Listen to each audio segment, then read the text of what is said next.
কলকাতা শহরের যে 7টা strong room রয়েছে সেখানে প্রত্যেকটাতেই এই 163 বিএনএস গতকাল রাত্রে অর্থাৎ আজকে 1 তারিখ পড়ে গেছে, আজকের অর্ডারে থেকে শুরু করে 4 তারিখ কাউন্টিং শুরু হওয়া পর্যন্ত কিন্তু এই যে স্ট্রং রুমগুলো রয়েছে তার চৌহদ্দি চারপাশের 200 মিটারের মধ্যে কোনোভাবে অবৈধ অনুপ্রবেশ বা জমায়েত করা হবে না। বিএনএসের 163 লাগু করা হয়েছে।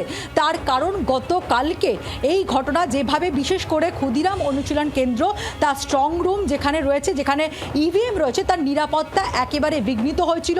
ইতিমধ্যেই ইলেকশন কমিশনের তরফ থেকে কলকাতা পুলিশের কাছে রিপোর্ট চাওয়া হয়েছে। তার কারণ স্ট্রং রুমের বাইরের যে নিরাপত্তা সেটা স্টেট পুলিশের ছিল, সেখানে দাঁড়িয়ে এত সংখ্যায় বিজেপি তৃণমূলের কর্মী সমর্থকরা 50টারও বেশি মিডিয়া কর্মীরা তারা কিভাবে স্ট্রং রুমের গেট পর্যন্ত পৌঁছে গেল, সিকিউরিটি কিভাবে ব্রিচ হলো সেটা নিয়ে রিপোর্ট চাওয়া হয়েছে। এবং এই ঘটনার জেরেই প্রত্যেকটা স্ট্রং রুমের বাইরে 163 ধারা বিএনএসএসে সেটা লাগু করা হয়েছে। তুমি একটু দেখতেই পাচ্ছ যে শাখাওয়াত মেমোরিয়াল হাই স্কুলের বাইরে যেখানে গতকাল রাতের দিকে সেন্ট্রাল ফোর্সকে আনা হয়েছিল, আজকে আরও বিপুল সংখ্যায় সেন্ট্রাল ফোর্স মোতায়েন করা হয়েছে।